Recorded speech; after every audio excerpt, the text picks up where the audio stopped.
2. Oh, never mind. There it is. Hey, we're live. It is a 3, 2, 1. I can tell. Hey, out there in Spray Wash land, where I think we're right on time. But anyhow, tonight we're going to talk. I'm dropping stuff. I'm throwing stuff. That's all there is to it. I'm off duty. So hey, tonight we're going to talk about employees hiring in today's market a little bit. And we got a couple of special guests. We got Dan Platta and Sean Day with Blue Collar Services, but it's also blue collar recruiting, isn't it? It's more like so tell us you got your own channel, all that kind, but give us the spiel. Sure. So with the recruiting end of it, with Blue Sky Services, we specialize in the technician and blue collar space.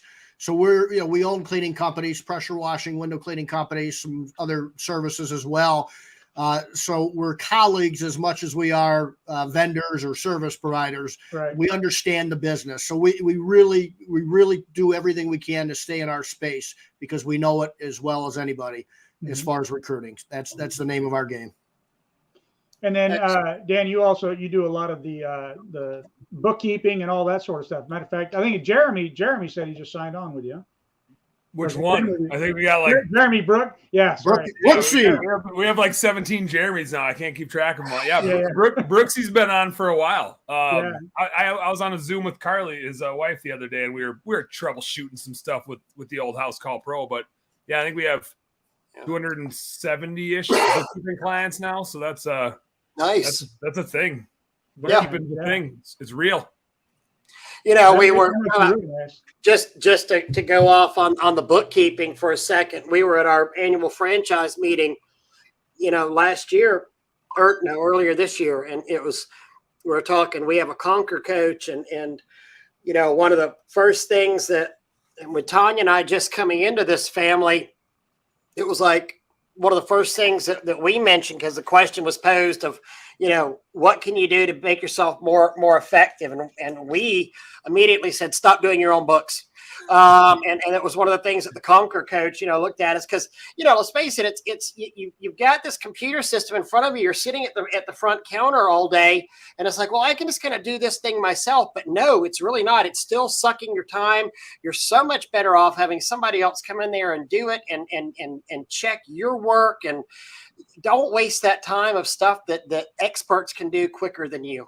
And are you good at bookkeeping, or are you good at washing or managing your wash company? Exactly. I suck at bookkeeping. I was going to say, I think bookkeeping, like in the world of things that you should delegate, which are like things that you're probably not good at. And like accounting is its own language. I mean, that would be like you trying to represent yourself in court. Like legal speak is its own language. So is accounting. Now wait a minute. I do a pretty good job there. According to your wife, maybe. I don't know. Yeah. But so it's like the things you should delegate are things that you suck at, which is probably accounting. Things that are pretty affordable to hire out, which is accounting. Like it's not expensive for somebody else to do your books, and things that generally like suck your time, right? And that you're not going to enjoy doing. None of us, besides me, really like love the bookkeeping stuff. So it's like the ultimate trifecta. You probably suck at it. You can hire it out for super cheap, and you're not going to like it anyway. So get rid of it. Delegate. Exactly. Yeah.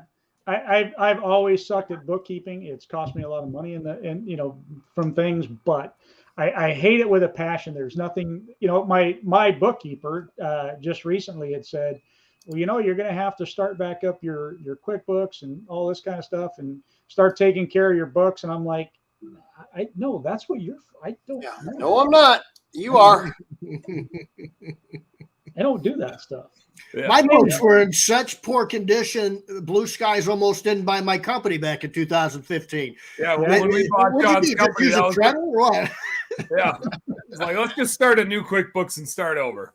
And it's ironic because I've been involved in a few different mergers here with Crystal Clean, buying out people, and it's honestly.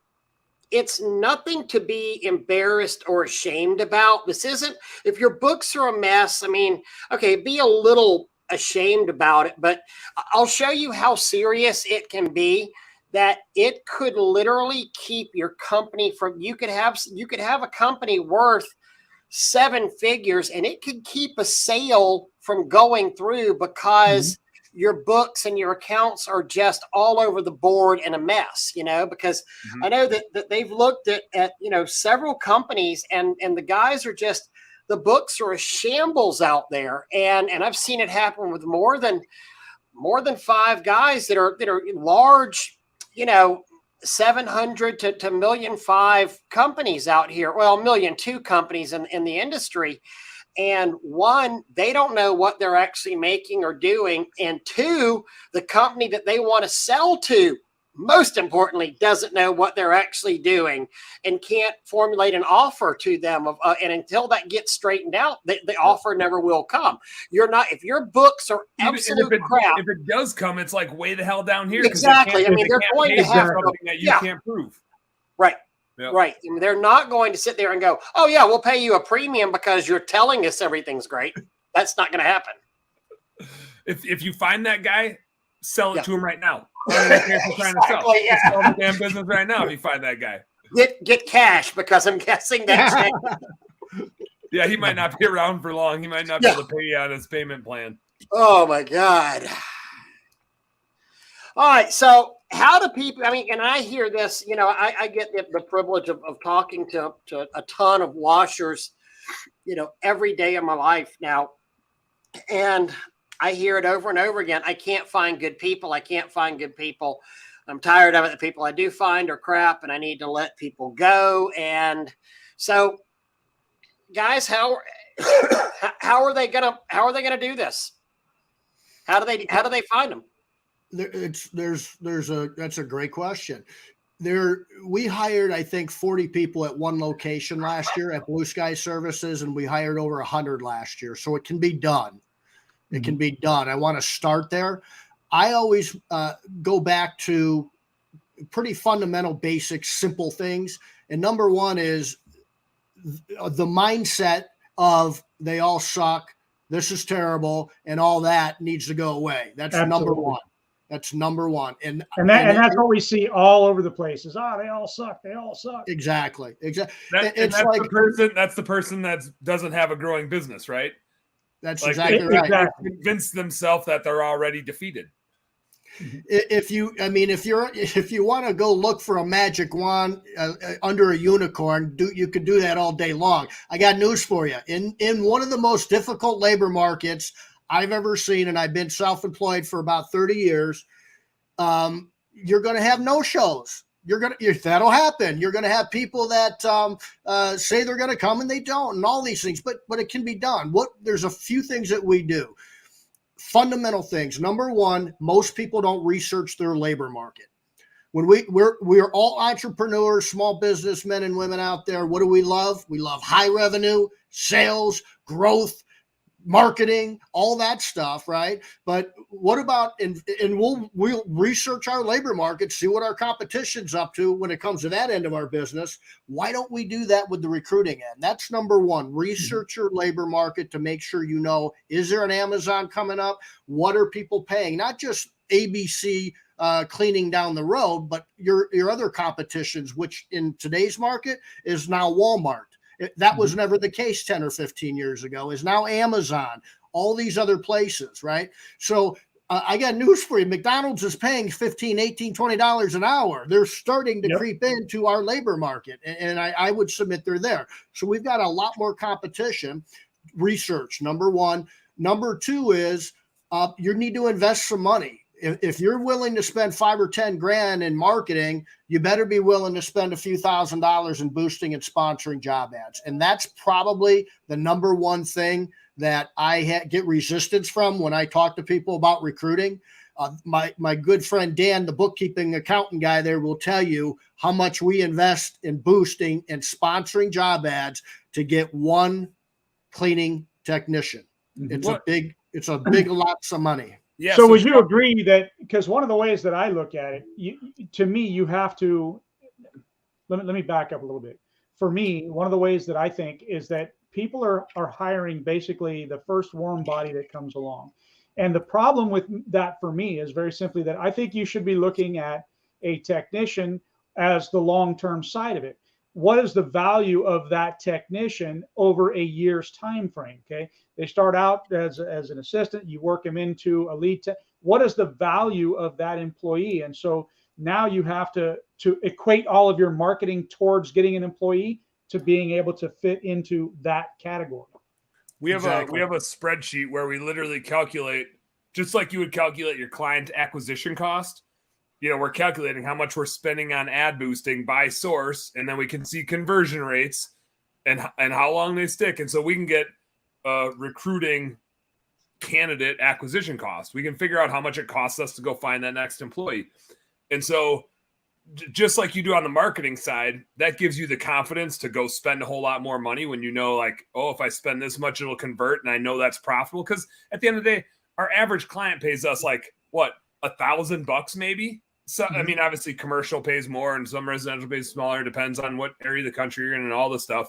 But a client's worth like a couple grand a year. An employee's worth like $200,000 freaking dollars a year. And so, like Sean said, you're paying $5 to $10 grand in marketing, and you complain about spending like a couple grand in recruiting. Yet, like that thing that you go recruit is going to go make you $200,000, and you're sitting here focused on the marketing to find somebody that pays you $2,000. Like, it doesn't make sense. The employee is the thing that's valuable right now. The customer is the easy thing to go find. The employee is the hard thing to go find. Right. Sean was talking about our Minneapolis location. We hired like 40 or 45 people there last year. We spent $33,000 just in ad boosting in one location, and we only work 8 months out of the year. We're spending $5 grand a month in the springtime. Guess what? We blew away all of our revenue records. We were the one, and we had the best team ever. Going into that year, we didn't have as aggressive an approach, and we're in Minneapolis, right? We're pretty seasonal. We had 2 guys coming in. In June, we had 14 guys. We did almost 200,000 in revenue. We did about 1.1 million for the year, again, with a shorter season. We returned 12 of those 14 guys because we spent all the money the year before to find the best ones. Exactly. And guess what? Like you said, Doug, when you treat it like they're actually going to stick around for a minute instead of treating them like you're just hiring a warm body, chances are they might actually stick around too, and they might actually like it. So, man, it was the best investment we've ever made. I think Doug had a really good point, though. How do you find, if you do find somebody and they have a warm body, we just hire them, right? So there's 2 things with that. Number one, application flow. That's everything, application flow. So you want to obviously get the job description and job title through your research and figure out where the keywords need to go. Where do you need to advertise and that? Once we figure out the application flow part of it, then it's how do you screen through all of them? So we spent some money. We got the right job description, which is our sales pitch, right? Mm-hmm. I can't tell you how many times I see people, and we used to do these things before we understood recruiting better. We would really screen a little bit too much in our job description, and I look at marketing, and I always tell people when I talk to them, look at your website.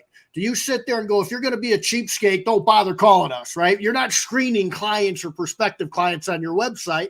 Why would you even fathom doing that when you need somebody to bring you in $200,000 of revenue called an employee, right? That's a good point. And that's really crucial. It's a sales pitch. The mindset, and I've done some presentations at IWCA and some other places, and the mindset is this is the biggest sale of your life. If you knew you were going to go out to a commercial client, a prospective client, and that guy was going to tell you, I've got something probably around $200,000 of revenue for you, one client, you wouldn't sleep that night. You'd go get your hair cut. The truck would be spotless. I mean, everything is perfect. Why are we not treating the employee side like that? That's actually very valid. I hadn't even thought about that from my side of it, where some of the ads that I would run would be, I'll say, somewhat lengthy in what it is that I'm looking for, and quite frankly, what it is that I'm not going to tolerate, kind of thing. Some of that verbiage would be in there. And then I also make them, because there's so many people that don't show up, or that, so I make them jump through hoops. In other words, if you put out an ad, I could literally get 300 people applying to that ad, like on Indeed or whatever. So one of my ways to cut down who's serious and who's not is to make them put in the header line, I'm qualified. That used to be my thing. If they didn't put that in there, I knew they didn't read the ad to begin with, and then I just dismissed them. So are you saying something like that would be a wrong approach? I think that approach was fine 8 years ago, 6 years ago. In this labor market, when there's two things with that, Doug. Number one, everybody is on this phone, so they're doing it on the phone. So that's number one, and they're just going like this. And they're looking at your job going, okay, I got to jump through hoops. I've got 20 other jobs that are paying as much or more. I don't have time for this nonsense. Very valid. And who says that the most? The A employees.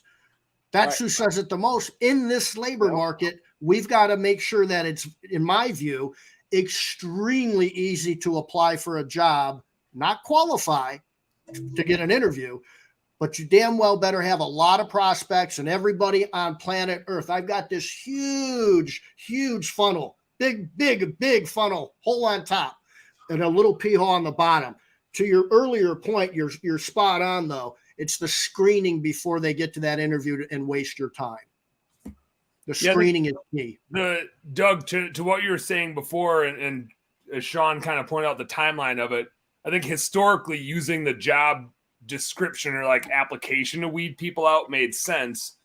Now it's like, just get all the clicks, because and part of it now is with like good applicant tracking systems. So we use Career Plug, we use Hire Who. Your applicant tracking system can do all that. So like before they even get into that, you're just like, yep, click the thing. I'll pay for the click. Just give me as many possible clicks, and I'm not going to screen you yet. And then one of the things that I love about what Sean did, and he did this for our business, I know he did it for our clients as well, is we used to like assess them, right? It was a screening assessment to see if they were good enough to come work for us. And then we realized like, well, so one of our first core value is positive attitude. And there's nothing that says positive attitude like, are you good enough to work here? And so Sean was like, that's such a shitty impression to like test somebody right away. How about the question is, are you going to love it here? Like that's a positive frame of reference. So Sean changed everything into like a job success predictor, and all the languages around, are you going to love it here? It's still all the same types of questions, but instead of like, what would piss you off the most? It's which of these things would you like working at the most? So like the assessment even changed to like have the allure of, we want to make sure that you're going to love it here, because that's how we know you're going to stay. We're trying to hire somebody that's going to stay for a year, because I know we can do the math based on, somebody that's actually going to stay for a year instead of the warm body we hire for a week and then fire and then go hire another one. I brought it up, talking about the warm bodies. Ryan McGowan is saying that you're a gargantuan super hunk, it looks like. Yeah. It took me like 5 tries to read the word gargantuan. You don't see that right now. It's like gargan. I thought it was like a Star Wars thing, and then I was like, gargantuan. And what Ryan had, and I wanted to point this out because I had this conversation with somebody the other day, and he was telling me, he's like, God, I've got like 7 employees, and just really and truly a lot of them suck, and they are dead weight. They're warm bodies that he has as placeholders, at their company. And one of the things that I pointed out, and I said, customers will wait for you to do a job. Customers will wait 4 to 6 weeks, barring an emergency, barring somebody dropped the ball, somebody, puked in front of the entrance, or somebody dropped the ball and forgot to order this, or we have some kind of special VIP coming to town. But in general, your customers will wait for you.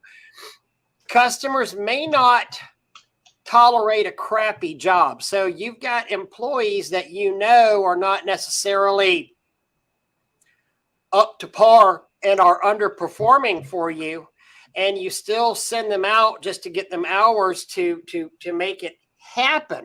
To get the job done.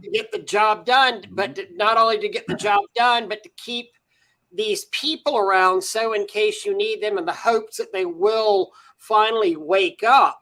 But so now you go and screw the job up, or you have some problems with the job. You've now lost that customer. Whereas if you would have just put that customer out and scheduled them 4 weeks out to get up with them, but by trying to be efficient, but by using dead weight to try and be efficient with your customer load, you've now officially lost the customer for life. Mm-hmm. So is it better to, and I think it's a self-answering kind of question though, is it better to have the right employees or is it just better to have a lot of employees?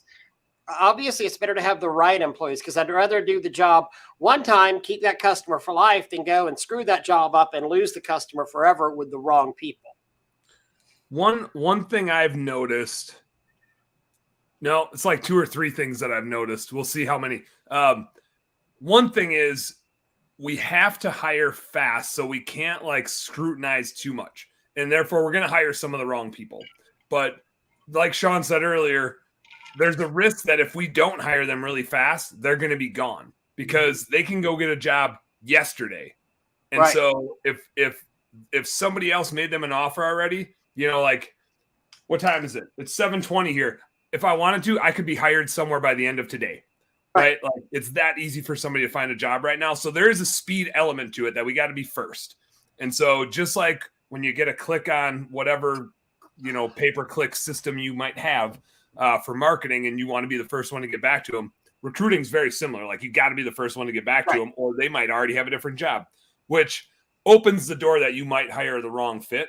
So the old adage used to be, hire slow, fire fast. Right. Our adage is hire the fastest, fire the fastest. Yeah. On like, and I'll tell you, it's hard to tell during an interview, right? The best interviewers are good at interviewing. They're not good at working. Like they might be good at working, but all they've proven is that they're good at interviewing. And I've interviewed plenty of people that I thought were going to be great and were just terrible. And then I've definitely interviewed people and I thought they were going to be terrible and they ended up being great. And I feel like and we have a mathematical system for it. And I'm a pretty good judge of character, I think. And so, I'm likely to not hire the right people. I still want to look for the big red flags, but the best interview is day one, man. You throw them on that truck and you can tell before half a day is up if they're actually going to fit or not. And that's really the interview. And you just got to be ready to fire them, at lunch and then keep moving. The one other sort of strategic viewpoint, and I think it works really well, although it's quite a bit harder to do in this environment, this labor market, is that hopper strategy. If I have 5 employees and I know 2 are really, really bad and going to hurt my business, I need to go find 2 or 3 or 4 people. So I always look at it like this. If on a basketball court, there's 5 players. If 5 starters are on that basketball court and they look over at the bench and the bench is empty, I can guarantee you they're not working hard on free throws. They're not working hard on left-handed dribbling or whatever else they need to do. They're not staying after practice, right? If they look over, that starting team looks over at that bench and sees 3 or 4 people sitting on that bench ready to take their job, that's a whole different ball game. And there's nothing, I promise you, outside of government coming and auditing me or something, there's nothing more frustrating for a business owner to know that they need to get rid of these 3 or 4 guys, and those guys know they can't get fired because we're going to lose clients if I fire them. Mm-hmm. That's the most uncomfortable position a business, in my view, a business owner can have, losing control of your business like that and your employees. And that just crushes your culture and everything else. So, I would look at a hopper strategy, and we never stop interviewing at Blue Sky Services. We don't ask the question, are we staffed enough? That's not a question allowed anymore. There's no such thing. We are going to hire, and certainly interview. Now, if we have our hopper and that looks pretty good, and maybe we've got maybe a half guy more than we need or 1 more guy than we need, and we're still interviewing, there's nothing wrong with telling 3 or 4 guys that you're interviewing, listen, we're growing like crazy. We're just not quite ready to pull the trigger right now. Can I get a hold of you in a week or 2? Because I think we might be. And if if you get another job, high five to you. But if you don't have that mindset that recruiting and finding good employees, especially when you don't need them, exactly, that's when we stop and we're not interested in recruiting anymore. That's when you're going to get clobbered, because it doesn't happen. One guy doesn't leave. They normally leave in like 2s or 3s. One of the pieces of advice that I give a lot is when it comes to hiring, and one of the things I get the most is, I just need that one right guy. I'm just looking for one guy. I'm just looking for one guy. And I always tell them, then how many are you trying to hire? Well, I'm trying to hire one. Well, that's a mistake. Okay. You should be hiring 2 or 3. Look at it this way. If you hire 2 guys and one of them doesn't work, because chances are both of them aren't going to work, right? So if you hire one guy and you're pretty sure he's not going to work, well, then you're hiring again. So if you hire 2 or 3, yeah, you might be a little bit off money-wise, but if you're building enough, you should have that money set aside for that anyhow, right? But if not, you hire 2 guys. Well, what if both of them turn out to be absolutely awesome? Great. Now you double your marketing bucket. It's a simple. That's the simple part of the math. But just hiring one person, right? That's, to me, that's insanity. Yep, I agree. No doubt, man. And dead silence went from there. Mic drop by Doug. Nailed it. I can add one other thing too to the screening. So if you get a bunch of application flow coming in, we talked about that. My brain works really kind of freaky. If you guys asked me to put together an Infusionsoft email campaign, I would be going, that stuff's crazy to me. I'm going through, and I've done this, and I eventually look at this and go, I think this thing can build a car, and so I'm going, and I go, wait a minute, reel it in, man. You were supposed to just do an email drip campaign. That's all we're doing here. So when we collected a bunch of data years ago with the recruiting end, my brain was going crazy. So my team and I had to sit down, and I'm like, what is the number one single most important thing we need to uncover to the best of our ability? Data that it's going to let us know how long somebody's going to last, period. In my view, if we can find that out through a set of questions based on some data that we collect, how long are they going to last with our company? Will they last a while? So we put our odds in that favor. Then what happens is, I guarantee you, everything else falls into place. They're showing up to work, or would they be here for 2 or 3 years if they weren't? Nope. Mm-hmm. I guarantee you they're showing up on time a hell of a lot more than not. I promise you they're getting along with me, my clients, and my good employees, because if they're not going to last for 2 or 3 years. And God, they must like this job a little bit, because they wouldn't stay with me for 2 or 3 years if they didn't. That's the number one piece of data you need to try to find out when you're asking questions on an application. So what would you say, in your opinion, is the better locations to advertise for employees? If we're talking technicians, I think Indeed's probably still the number one job board out there for that. There are Google came out with a job platform a few years back called Google for Jobs. That's it's I can go talk about that for a while, but we don't have time tonight. But it's free, and it's become extremely important in the recruiting world, and nobody knows about it. And if anybody wants to talk to me about it or something, set up something on my calendar, we can chat about it. But it's called Google for Jobs. I'm sure you can Google it and find some things out about it. And Craigslist in some parts of the country work really well, but very few small business owners know how to use it and where to put the keywords in there. So I'll tell you, Indeed loves keywords in the first paragraph of a job description. It's the complete opposite on Craigslist. Craigslist loves those keywords at the very end of the job, and they're called tags, but they're keywords, and you got to have a ton of them, and there's a lot of things you got to put in there. So those things matter. Indeed loves key. So, yeah, and looking at that, I think for me, so Craigslist changed to I think it's a paid platform now in my market anyhow. And that actually, to me, turned out to be more of a benefit than a downfall, because everybody, it was especially the spam posts that were on there. A lot of those disappeared, though a lot of them stayed, which surprised me. They pay because it makes them money. But it did help because there's less jobs being posted to that platform. Yeah. And to me, it's kind of like paying to go to a convention, right? I feel like you have I don't want to say a better class, but a better class of people that are showing up at the convention that they're paying for.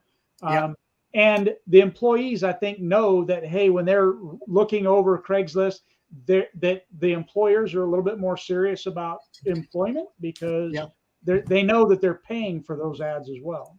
Yeah, anytime you've got to fork out your own money for something, it's normally you take better care of it, regardless of what it is. But one other thing too, and we always do talk about this. We went through COVID, we went through real tight labor market, and we're still there. And everybody realized we've got to raise our wages because of inflation and because of the tight labor market. We better pay more. We're not going to get those great employees. We went through that. Where I think we are today, and I hear this from some of our clients, is that we've given the raises, we've fixed our culture. Hopefully, we've got a really good business to work for. If you don't have that, you're in trouble anyway in any labor market. If you don't have a business somebody wants to wake up and come to work for, you need to fix that right away. So all those things have happened. I think where we're at right now is if I was a small business owner in the blue collar space, employee referrals are now working better than ever,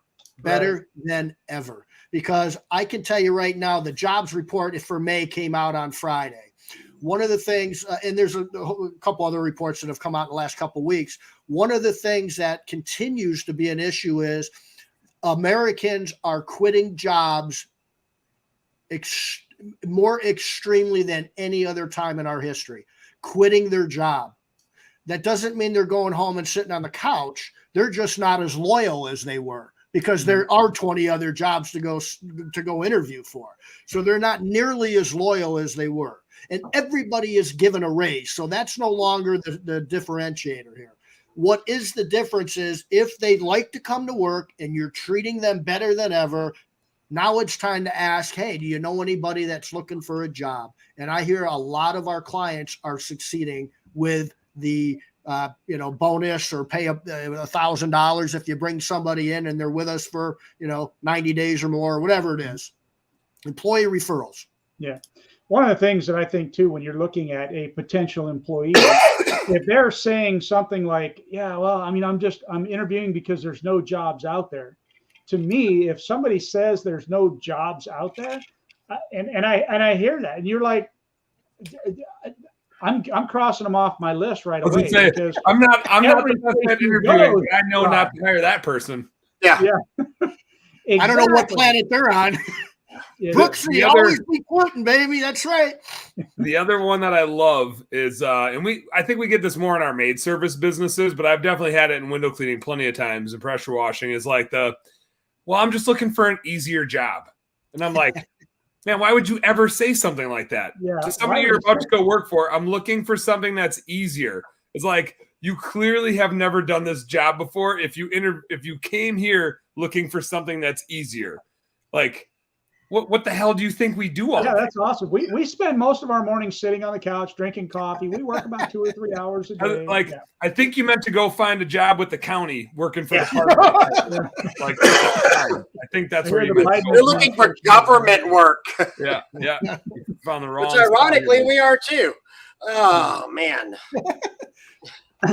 Yeah, I mean, I think in today's day and age too, I think the northern guys actually have a little bit of an advantage over the southern guys. And what I mean by that is that 3 months that you guys take off during the year, I think is important in today's labor market because, Brandon Vaughn and I had talked about this several years back where, I think he said that he let everybody go and then made them re-interview to come back every year. And so, because there was just no work. And the thing about it was that there was today's, what are they called?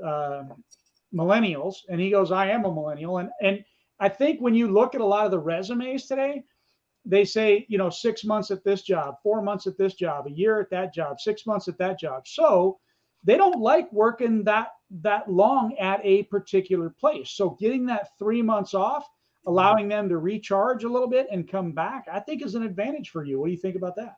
I don't think it's an advantage but I think like it can be right for the right people. Mm-hmm. I think if somebody needs a lot of security, it can be tough, but we do that in Minneapolis. It definitely creates some loss of guys you want to keep, but I think you have to sell it right? If you set the right expectation up front, that you're going to have 3 months off in the winter and we're going to have you go on unemployment. So you're still getting a check. It'll just be like a half check. but you're going to make a shit ton of money in the other 8-9 months of the year. I think as long as you do a good job of setting that expectation, it can work. When you don't do a good job of setting that expectation, they're gone. Hey, 3 months to go ice fishing. That's Yay. right. That's what I tell them. Ice fishing, snowboarding, skiing, whatever, rock climbing, whatever you're into, man, you get 3 months. It's like in school, you had the summers off. Working here, you have the winters off. But, but that is the big difference, though, between with the millennials and the Gen Zs that and Doug and I and Sean,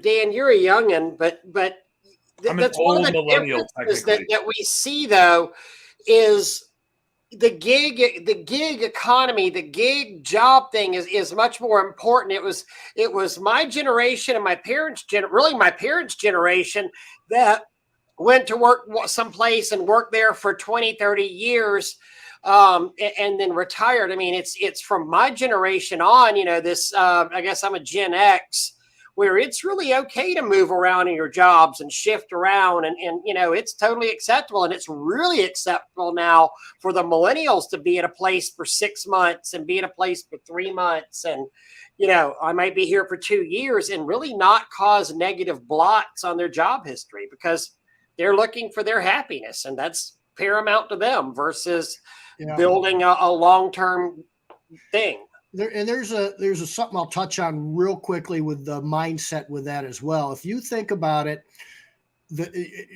remember the times where we heard everybody gets a trophy, right? Right? Everybody gets the medal. The generation that first grew up with social media, with a screen everywhere, with a cell phone, with the iPads and all these other things. Mm-hmm. This is the generation we're hiring. Right. Not only that, but they had some parents, and these are just facts. I mean, they had parents that would go to the school and say, "What are you doing to my child?" When their child was maybe not doing the best thing they should have been doing. What are you doing? Whenever my dad went to the school, it was to snatch me up by the hair and say, exactly. What the hell did you do? Exactly. And these parents go and look at the teacher and say, what the hell did you do? Yep. Here's the mindset with this, though, in my view. It is what it is. So I think we all need to step up, and our leadership needs to become better than it's ever been. And we need to teach these young men what it means to work hard and get rewarded for what you do. And how can I help you in your personal life? And what are your dreams and goals? Because I want to be a part of it. That leadership will get you those people and they'll stay with you longer. I think we just take leadership for granted because we're so everything's fine with demand. We don't worry about sales right now like we used to. Okay. We need to get leadership back to these young men and get them to a different place of understanding hard work is rewarding and okay. And achievement means something and it'll make you feel better. And if you can't achieve that, let's go find you another job that might work out better for you. If I can help you do that, I'll help you. And it's all about serving. It's all about serving these guys because it's not their fault they were raised this way. Right. They were, that's just the generation they're in. And, I'm sitting here, I'm looking at somebody, who's part of this podcast. And I mean, he's got to be a millennial, but hard working young, and I call him a kid, but he's, in his 20s and he's a hard working young man and has one of the, I dare say, top 5, 6 companies, washing companies in the Tallahassee area. And, he's a millennial, but he's certainly not the millennial that we're sitting here fussing about and complaining about. I mean, this is a young man that went out and, built a business and, whenever he was a teenager still and is now in his early 20s and reaping the rewards. So not all millennials are like this, but a lot of them are. Yep. I like Josh's comment that you put up there about putting now hiring on your work shirts. I do too. I like that. We a couple of years ago we took off we used to list our services and everything on our work shirts. We took all that off and now we just have our core values on it because we're like, people already know why they hired us. We don't need to show up to be like, we're here to clean windows and spray soft wash stuff. So we just Hey, put. what are you doing? We're going to clear windows. Yeah, this is. Oh, I guess I might be here to clean your gutters too. Look at that. You need some holiday lights. But so we the only thing better, Dan, is we printed it upside down so the employee can actually read it. Like, that's actually not even a bad marketing ploy to put it upside down so that you could do that. That's not a bad marketing ploy. I like it. But we just threw our core values on the shirt. It was like they know, like people know why they called us. They know, like, right. It's already in the name of the company. So what do we actually want them to focus on? Oh, like actually what it means to work here.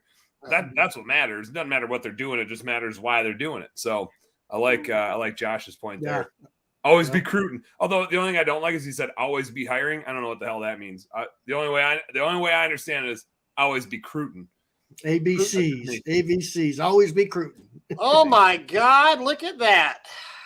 Oh, pressure wash PWP. I haven't seen it in a while, boss. Wow. I actually went searching for videos from them the other day, and I didn't see any. It was kind of sad. Disappointing. All gone.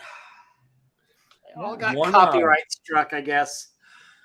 Back to the mindset thing that Sean talked about. I think one of the keys to our success over the last couple of years, talked about, like, instead of assessing them, how we do a job fit, predictor, a job success predictor. We also uncovered a different interview strategy, and Sean, I'll like talk a little bit about it, and then you fill in the holes. But again, we like create this interview and bring them into an environment that's like we're quizzing them, right? The mindset used to be, or still is for most people, like, you got to come in here and impress me. And that only works if we're in total denial, right? Because we're the ones that need to impress them. They don't need us.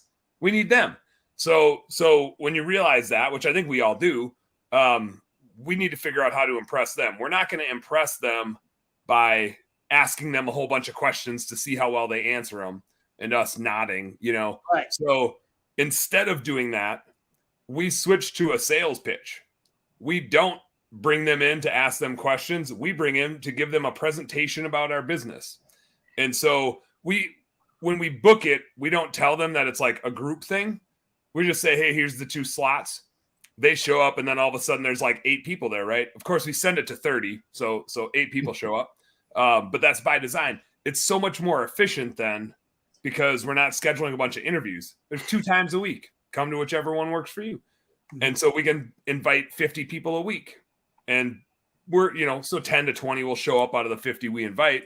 But then we only have 2 slots. We're spending 2 hours. So they come in and we do a presentation on our core values, on our origin story, on what's important to us, on what a day in the life looks like, things that go well, things that go wrong, how they get paid. Here's what our schedule looked like today, and here's how much Brent made. Here's his route. You can see where he went around the city. So we like uncover everything and then just let them ask questions. And it flips the tide so well that now they're competing with each other, right? Now they're like, I've never been to this type of interview. I've never had a company invest in me before I even work there and try to like lay these core values out. So now like they're competing to be the one that gets the job offer instead of us trying to quiz them to make sure that they're good enough. It actually, I would argue it functions better for us to assess them than a normal interview because they're thrown off. So you just get them. You don't get like their pre-planned answers to questions and shit they've already answered before. You just get them being like raw humans asking questions. And so you can tell really quick who's actually interested, who's engaged, who gives a shit. So you're screening them whether they like it or not, or whether they know it or not. And you're impressing the shit out of them. So they want to come work for you. So pressure washing pumps will answer that question. Actually, let me answer that right there because I don't want to lose them. Yeah, I actually have talked to Bobby. And if you go to his JNE podcast or his JNE channel on YouTube, he's actually got a video up of some stuff that he was dealing with, an explanation of, and if I'm sorry to hijack this, but somebody made a comment about Bobby Walker, who's, a good friend of this, program here, and a good personal friend of mine. And Bobby was dealing with some real serious depression issues that were downright debilitating. And he made a video on it on YouTube, and we talked about it on Facebook on the Spray Wash Academy channel. And it's one of those things that so many people, we're not supposed to, as these big tough alpha men, we're not supposed to get out there and talk about things like this. And it's debilitating. And there's a ton of this happens to a ton of us in this industry. Yeah, absolutely. More people than you realize. And don't be afraid to talk to somebody and reach out to people about that. But that's one of the reasons Bobby's been, on the down and laying pretty low out there. But we had communications as recently as, I think, 3 days ago. We texted with each other. Yeah. I think I got a meeting with Bob this week. Yep. Awesome. Just doing boring finance stuff, but it all works. So you gave me a good thought. And I had thought about this before, but I never went anywhere with it because I thought, this isn't worth doing. But what I'm getting part out of what you're saying is maybe not even doing if they say, I'd like to fill out an application, or, where do I send my resume? Saying, no, you're not filling out an application, and we don't want your resume. We don't want your application. We have an interview that is scheduled for the, second Tuesday of every month, whatever the case may be. Just be here for that. It's at 9 a.m. And then all those people show up at 9 a.m. not expecting all these other people there. You get into your sales pitch, and then you say, if you're interested in the job or the position, fill out your application and leave your resume. Would that be fair to say? Close. We still want to have an application, but we just don't have one printed out. It's all online and it's all automated, because a lot of the questions that we asked on the application used to be some of the questions we'd ask in the interview. So what we've kind of done is move those interview questions to the application, because our thought behind that was, why on earth would we wait until they come in, and then we know damn well when they answer these questions, we don't even want to bother with them. Right. Why are we doing that in the interview? Let's see who we want to bother with at the application, so that it's all automated. And if you don't answer those questions properly, we know based on our data that you're not going to last very long. So we're going to send you an automated text and an automated email right on the spot, a second or two after you've applied online, that says, thank you very much. Have a good day. We're doing something else. Thank you very much. And Doug, I think part of why it's geared that way, and not that there's like a right or wrong way to do it, right? If what you're saying is a mechanism to get people in the door and make them attracted to your company, it's like, hell yeah. The reason ours is geared to do the application up front is because it's digital stuff, right? So by even clicking on the thing on Indeed or ZipRecruiter or Craigslist, like, they're coming through a career page either way into an applicant tracking system. So we already kind of have them, and like Sean said, they're already filling out that job success predictor. And so we didn't even know they existed until after they got through all those steps. We did nothing, right? So when we get the contact with them, we already have that info. And so at that point, we're inviting them to come in, but we already have the baseline data that tells us, are they generally going to be a good fit for this type of job? We still, you still got to weed out the crazies. You still got to weed out the person that says, I just really wanted this job because I want something that's easier, than working at McDonald's. And I'll go through the before and after interview with Blue Skies. So we bought a company in St. Louis, and they were getting a lot of interviews. They were hiring people, and then nobody would show up on day one. And it was just, what's going on here? So I literally flew to St. Louis to see what was going on. And I was standing around, and I said, okay, Sean, this is one of the toughest things you're going to need to do. And that's just shut up and watch. Don't say anything. So I did that. And what I saw was, it was a big company. So we were interviewing every single day. I would see somebody come in the morning, driving around the parking lot because they couldn't find the office. That's not good. Okay. I know that used to be something maybe you'd want to have people jump through hoops when the market was different. That might have been fine at that time. Not during this labor market. It's not good to have people wondering how to get to your office that you want to hire to get your $200,000 of revenue. The first thing they saw when they come in to the office, not in the office, they haven't even come in the office yet. 3 people outside smoking cigarettes, bitching about their day. That's the first thing they heard. That was the first impression.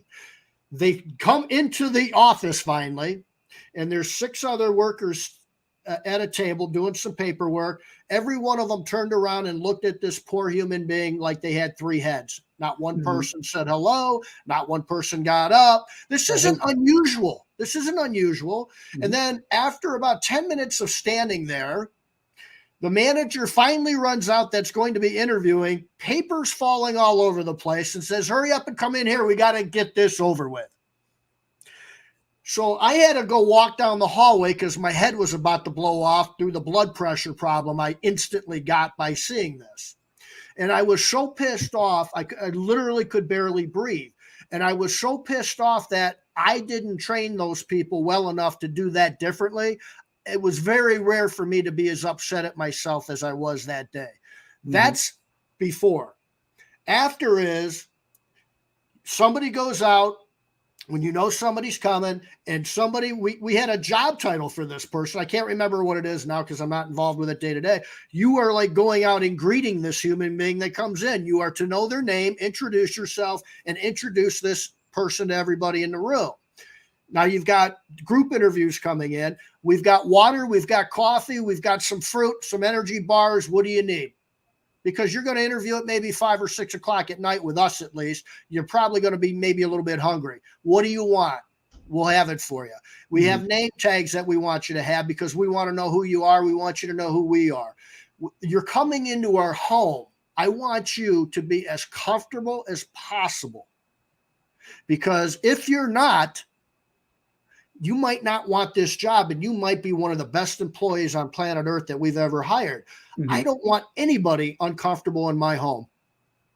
And that's the difference between the mindset, what we used to do and what I think a lot of companies still do, and compared to what we're doing today. So here's a question. Do you put your starting pay amount in the job advertisement? Yeah, because most of the job boards require it. Most of them do. There's usually the way that I like to do it is a starting pay, and this is through a short period of time. Then I always ask my clients, or I know with Blue Sky Services, what does an A employee earn when they're with your company for a year or 2? And then I will put that in there as well, because after all, we're looking for A employees, right? I get it. I can see it in that realm, doing it that way. And especially if you change up your questions a little bit for your application process, and not the same standard questions that you've always done in the past. I would suggest that it's always a pretty big range too. So like if your average pay is maybe $600 or $700, depending on, a higher producer or somebody that's been with you a while, I would probably make that $650 to $850, or where, whatever you're at in your business, maybe $150, $200 range there for weekly pay. And I like going weekly, because there's companies out there that might pay, I'll pay you $50 an hour, but I only have 15 hours a week for you. Okay. So hourly is useless in my view when it comes to trying to attract people. I want to know what the weekly pay is. And do you think today's day and age, it's a larger number to begin with, right? You think in today's day and age that the kids, are looking more at a weekly pay scale versus an hourly pay scale? I think they are, because it's a higher number, number one. But in my view, if I put down an hourly rate and my competition puts down a weekly pay, that weekly number just feels higher, is higher. And that's a lot of money that we're talking about compared to $18 an hour. And when you're competing with McDonald's paying $15 an hour, if you're putting $15 an hour, you're putting $16 an hour, $17 an hour, and they're putting $15 an hour, it does sound like, you know what, I could work at McDonald's and make that. where even if you put the same dollar amount at the end of the week, $500 a week, $600, $700, $800, if it's the same thing that McDonald's is paying, they're not going to see that. They're still going to see that $16, $15 an hour range. Right. I agree with that. And Big Ben is bringing up weekly is a good point. Make great hourly, only work 25, 30 hours a week.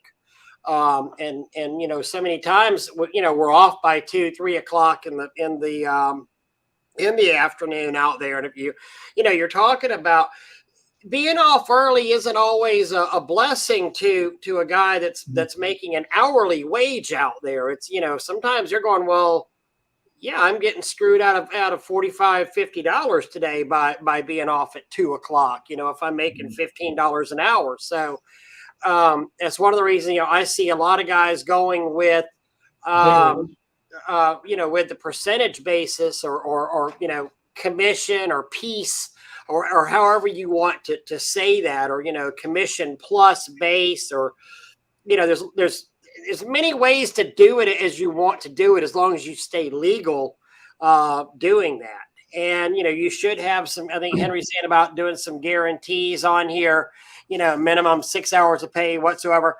I used to do that back in my spray wash days.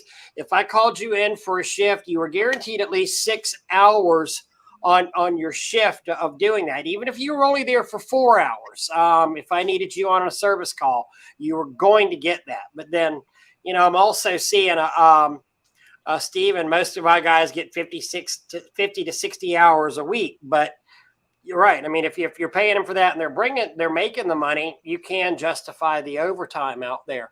And can I hit a quick nuance about that? Yeah.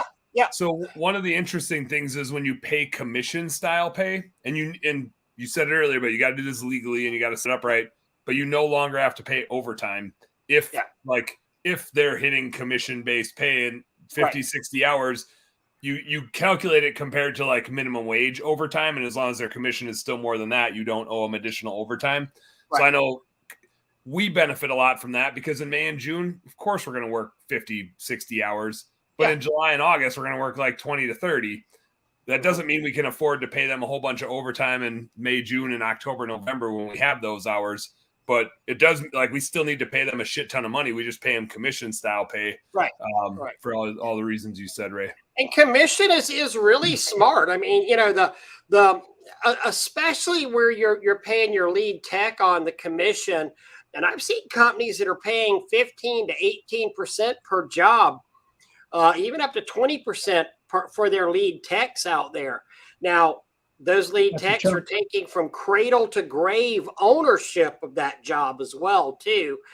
And they're going to share in the wins and the losses. So if you break something, hey, guess what? You're paying 20% of that out of your salary, out of your commission. You lose a wand costs $85. Well, guess what? You're going to pay 20% of that wand cost as a direct replacement.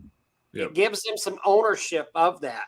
And they can make some really extreme money. I mean, I've seen lead techs out there that are making more, honestly, than a lot of companies that are having to pay bookkeeping, advertising, wash the houses themselves, and all of this. I mean, I've seen lead techs that are, on the plus side of $100,000, and it's literally for showing up in the mornings and saying, "What do I wash today, boss?"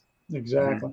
It's kind of shocking. If you show up every day, I think that's where technicians sometimes burn themselves. Is like, if you call in once a week, your paychecks are always going to be 20% lower. We see that in our businesses, right? You get the inevitable employee that says, "Hey, I need a bigger paycheck," and you reply, "Well, you called out 2 days last week, so it's kind of hard for me to pay you when you don't show up." It's really easy to make more money if you just show up. Yeah. I will give you a raise immediately. I'm glad you brought that up. Exactly. Just show up every day this week, and you're going to make 40% more. I really want to give you a 40% raise. Yeah, you're going to love it. One of the things that I did too was I switched some of the guys to a day rate and plus a bonus structure. So I had a bonus structure that helped pay for stuff that they screwed up. But then moving to a day rate for some, so that way it helps if they're only 4 to 6 hours on a day, they still get their full day rate. Mhm. Depending, if they have to get their jobs done, they have to get them done right, all those kinds of things. But Yep. I found day rate to be pretty effective for some of them. Yep. And they make good money. I actually, we had a call with all of our bookkeepers about that today, because I try to replicate commission style pay or like day rate style pay into our bookkeeping, because I don't want it's like such a classic thing with accountants, not my accountants, but other accountants, that they do accounting for the sake of doing accounting. They don't do it to help the business owner. They do it because they're like, well, I'm an accountant, so I got to do all this busy administrative work that doesn't add value for anybody.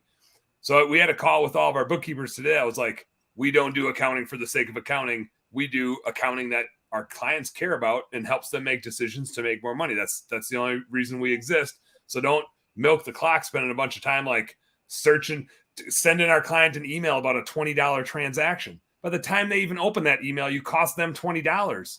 Like, don't like get out of doing accounting for the sake of doing accounting and like worry about shit that matters.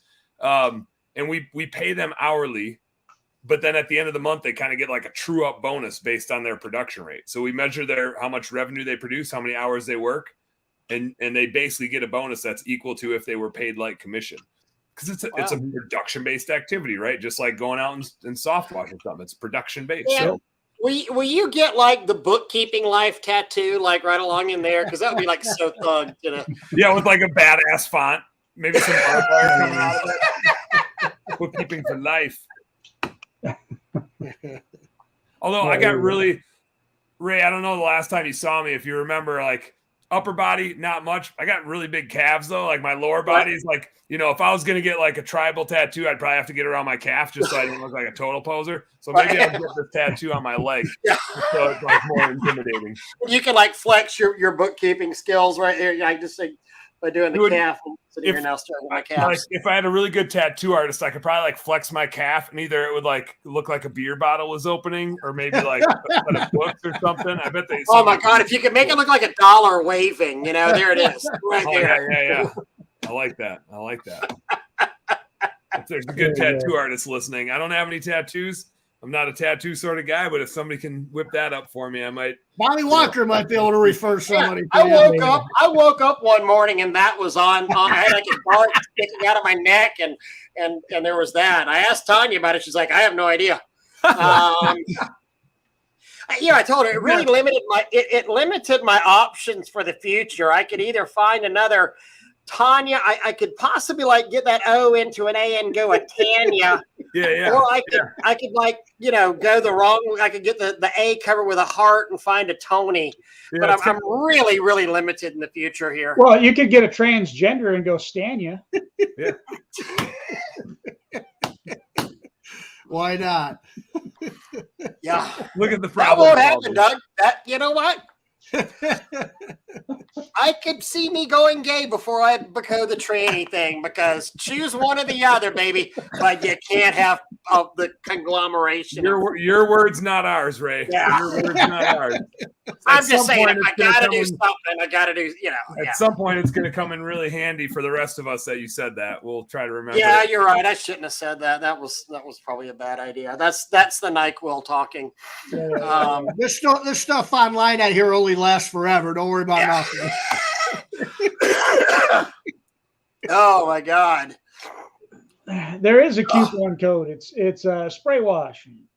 Let's see this. Yeah, I did. I don't know if you saw that. The hire didn't even start yet. Oh, Doug, that reminds me. We've got to do a page for the basic. We don't have a sign up page for the basics at the huge convention either. We have it for plant and property. We do. We do. Okay. We do. I don't know if I can pull it up quick enough. Yeah, great. So, yeah, somebody said I'd do. What did I even say? I said I'll do gay before I do transgender. Yeah. Yeah. I don't even. Boy, I do think that's gonna haunt me, isn't it? Yeah. It's gonna be one of those things where like I'm just gonna be waiting for the time that you say something, and I'll be like, "Well, Ray, you remember that one time you did say?" Hey, play. Yeah. I can't wait to introduce you to Tony at the huge.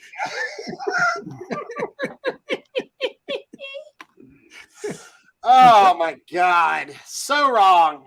There it is. Found it. Oh Lordy. Shouldn't have taken me that long to grab it, but I went into the back of the program there, and so when I paste it in here, it's going to do it. You need like a millennial 10,000 to do that times. sort of shit for you, Doug. You need to find a millennial to do that. There you go. Right. Well, and then it'll post to all of the different ones there. So that's it right there, Ray. So yeah, and let's talk about the huge real quick. So that's actually coming on up. So we're in June, July, August, and now so we're 2 months out now, really, from the huge. Mm-hmm. And yeah, 2.5. Yeah, we better get on it. Peek on it.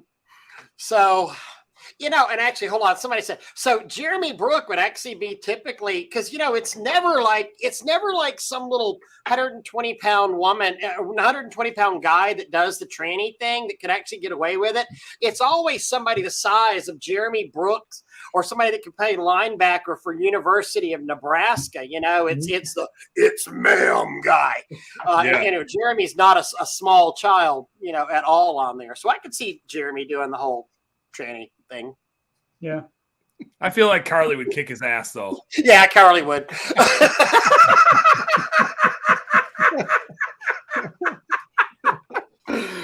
Oh God, those are some awesome people. I love them both. They're good people. They're just good people, Yep. I do. That's a Southern saying for those of y'all. Them just good people. Them good people right there. So at the huge, Doug, we're doing some pre-show stuff there. We're doing the basics class, which is just an all-over basics class. Soft washing, roof cleaning. It's an introduction basically to roof cleaning and soft washing. Yep. That is a 3-hour class. Starts at I think 7:30 in the morning. Yep. Runs up to 10:30. Did I do the math right on that one, Mr. Accountant? I think so. 7:30, 8:30, 9:30, 10:30. Hold on, let me get out a spreadsheet quick. do some Excel calculations there, and then we go into our plant and property protection class, our world famous, world shown, and often. The plant and property class also, to me, it's a super huge value to begin with, because not only do you get the plant and property class live there, but you also get the online plant and property protection class, which is, I think it's like close to 6.5 hours now. The reason that we don't always know the numbers on the plant and property class is because it increases, I want to say, somewhat regularly, because we add content to it when things go wrong in the industry. And things that are brought to our attention, we build things around that. Paint issues. And it's funny. I was going to say the original and often imitated, but the sad part is true. This is one of the things that I got to say about this industry that really is kind of bothersome. Is the plant and property protection class has really not been imitated that much. I mean, it's kind of the alpha and the omega of that, and ironically, we'd always figure, okay, everybody's going to run out there and copy this class, but they don't talk about it. And even more so than the plant and property protection aspect of it is the technical sales aspect of it, of how to talk to your customers about Drive-It, how to talk to your customers about Hardy Board, how do you talk to your customers about TPO roofing and things like that, to where these guys will, whenever you get in front of your customer's face and talk to them about the little bit of knowledge you'll pick up and where you can learn more, there all of a sudden, poof, I'm blown away that nobody else has given me a bid, has mentioned any of these things. And next yes, level. you're hired, Yeah. The amount of, this is the finance nerd in me talking, the amount of money we spend on damages and repairs, which we all do. Like nobody's not spending money on that. Yeah. And we do a shitty job of calculating the amount of wages we spend on that, or our time that we spend on that. Yeah. Like that's 10 times the amount of money we spend. It only cost me $100. Oh, really? You work for free? Is that you do? Yeah, it's just the distraction. That's a great point, Dan. Do you have any of that kind of data where it is what companies spend on average? I have 0.5% on damages and repairs is normal. Some people beat it, some people are worse, but about 0.5% of revenue. So if you do $1 million, that's $5,000 a year, right? And we all know that $5,000 happens in like 2 jobs sometimes. Yeah, no, sometimes it does, and it happens in a span of 2 weeks. Also, yeah. That's the other irony of it. Yeah, and then you have the year where it's $25,000, and then maybe the next year it's only $1,000. But that's only usually the cost of like planting something new or fixing something. It's not the cost of the admin person and the troubleshooting and your time and the technician that you sent out to do the thing. So I mean, like, that just gets meshed into the rest of your P&L, but the actual like cost of the replacement or whatever, and half the time we just discount it, and that never gets captured. We just discount it off of the sales revenue, right? We never even capture it as like an expense paid out.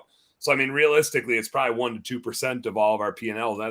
And it doesn't take into account the cost of the 17 new Google reviews we have to buy to push the negative review further down the list. That's right. I get buried in marketing. But I think like we all can wrap our minds around that. But I think, Ray, where you really take it next level is the distinction, right? Being able to set yourself apart by having those like intelligent conversations with clients, because nobody else is having that conversation because they're just not equipped to. They know it's a risk, but they're avoiding it. They don't want to talk to the customer about it, right? They're just hoping the customer doesn't know that it's a risk. Mm-hmm. My tagline for plant and property protection when I was out selling was, I feel sorry for you if you went before me to meet with a client, and I pity you if you go after me and you don't know your plant and property. Because if you went before me and you didn't talk to them, or the odds are you lied to them, you told them it was a day at the spa for their plants and all the, it's all biodegradable, eco-friendly, blah, blah, blah. You gave them all that spiel. I feel sorry for you because you lost the job after I get done talking to them. And then I pity you if you come after me, because if you don't have the answers to all the information that I give them, then you're not going to win the job either. You should have, Doug, if you were a nice man, you would have texted the person coming after you and just like let them know not to waste their time. I do remember one in particular where the guy was a newer guy to the industry, and he was walking out of, I didn't know, I would have waited, but he was walking out and I was walking up to the door kind of a thing. And he looked at me and his eyes just went, oh crap, kind of a thing. Oh, man, it's you. Did you high five him as you walked past him?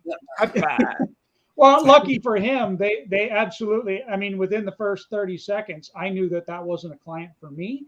Yeah. And it didn't matter. So he may have even gotten a job, and it might have given him the boost up, if you would. I'll never forget. I never forget leaving an estimate back in probably 2011. And as I'm leaving the estimate, Tim Aselton comes pulling up in his gigantic flatbed that I wound up buying from him, years later, whenever he scaled down. And I was like, yeah, I didn't get that job, because at that time, Tim was an absolute, legend in Tallahassee. And I'm like, any job that I go on, this guy, this firefighter, this lieutenant is gonna just kick my butt. I was a year and a half into it. And, hey, before we end up calling it off too, Ray, what's the last class that we have? Oh, the last class, the metal roofing class, I believe. It's metal roof cleaning and other specialty roof cleaning. Metal and specialty roof cleaning. And that. So how much does that one cost for pro members? Do you remember? That's free, I believe. This is so nothing. It's $0.00 for pro members. Yeah, cool. We did this class back in Orlando pre-COVID, and all the pro members that came to it just raved about it. And we really get into Galvalume roofing. We get into the Kynar coatings, exactly what the metal roofing people say, how to identify Galvalume roofing, how to protect yourself from the issues, and how you can really wash a metal roof with confidence, or also at the same time know when to literally run away from a metal roof. Mm-hmm. Yeah, the differences that you have there. Mm-hmm. So, yeah, the 3 classes, and then we'll break and be done, and then we'll get there huge as the very next day. So nice, absolutely. We'll see you boys there. Just for quick plug, Dan and I will be speaking there as well. I think somewhere on some place or another. I'm gonna be so I haven't been on a whole lot, but I'm supposed to be like on with Sid every Thursday because he and I are emceeing it together. So we gotta come up with some sort of shtick. But every Thursday we're going live on the huge convention channel, and chatting it up. So very nice. to be on You all there. know we are huge, big fans of the Huge. So I think everybody ought to be there and everybody ought to go. And yeah, crazy not to. Crazy not. And thank you, Scott. Scott did bring a big piece of Galvalume when we were in Orlando. Yes, he did. Yes, he did. He's an awesome individual, no matter what we say about him. Absolutely. Absolutely. Well, Dan, Sean, truly appreciate y'all for being part of our show this evening. Who do PWP wants you to say, tell Bobby hello and wish him well. And Yeah, definitely. Absolutely. Hell yeah, will do. I'm called the specimen for a reason. We've already had nicknames the person gave themselves and just tries to get everybody else to catch on to it. Somebody mentioned COVID earlier. No, I'm not COVID. I took a test earlier today. I've taken 2 tests in the past week, but I caught either I've got a bronchial infection, and that's knocked me out for about a week. And but I asked my doctor, I was like, well, can I get a flu test in case it was a flu? And she's like, well, why? It doesn't really matter because we're going to treat this the same way. Like if you'd have come in the first 48 hours and not been a dumbass and stayed, home or kept working, we would have given you a test and said, you have the flu, go, take Tamiflu and go to bed. But now that it's after 48 hours, it doesn't really matter. Good luck. Yeah. Man, we had there's not a lot of money in uncovering whether or not you have the flu. That's just COVID. Exactly.